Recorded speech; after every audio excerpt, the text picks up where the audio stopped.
Hello my sweet and lovely viewers. তো কেমন আছো তোমরা সবাই? আশা করি প্রত্যেকে অনেক অনেক ভালো আছো।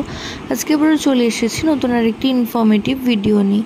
তো আজকের ভিডিওতে আমরা কথা বলবো যে গর্ভবতী মায়ের গর্ভে যদি পুত্র সন্তান থাকে তো সেই সন্তান কবে থেকে সেটা ফিল করতে শুরু করে মা। তো সেই বিষয়ে আজকের আলোচনা। তোমরা যদি চ্যানেলে নতুন হয়ে থাকো অবশ্যই চ্যানেলটি ফলো করে আমাদের পাশে থেকো এবং ভিডিওটি ভালো লাগলে ছোট্ট একটি লাইক দিয়ে আমাদের সাপোর্ট করো। তো মনে করা হয় যে গর্ভবতী মা যদি থ্রু আউট প্রেগনেন্সিতে খুব তাড়াতাড়ি অর্থাৎ ফার্স্ট ট্রাইমেস্টারের পর সেকেন্ড ট্রাইমেস্টারের শুরু থেকে যদি কোনো মা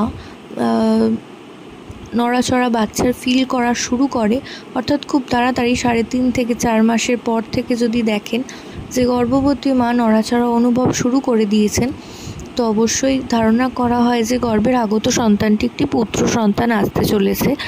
এবং অন্যথায় যদি দেখেন নড়াচড়া করতে অনেকটা সময় লাগিয়ে দিচ্ছে, প্রায় 5.5-6 মাসের পর বাচ্চার নড়াচড়া অনুভব করছেন, তাহলে কিন্তু আপনারা আশা করতে পারেন যে গর্ভের আগত সন্তানটি একটি ফুটফুটে কন্যা সন্তান আসতে চলেছে। এছাড়াও যদি দেখেন যে গর্ভে নড়াচড়া প্রচণ্ড বেশি পরিমাণে, অর্থাৎ যদি কাউন্ট করেন, যদি দেখেন যে 2 ঘন্টায় অন্তত 15 বারের বেশি নড়ছে, তাহলে অবশ্যই আপনারা কনফার্ম হয়ে যেতে পারেন যে গর্ভের আগত সন্তানটি একটি ফুটফুটে পুত্র সন্তান আসতে চলেছে।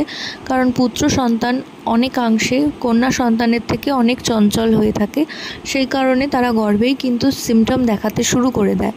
তো আশা করছি ভিডিওটা আপনাদের কিছুটা হলেও কাজে আসবে। প্রত্যেকে ভালো থাকুন, সুস্থ থাকুন এই কামনা করে ভিডিও এখানেই শেষ করছি। নমস্কার।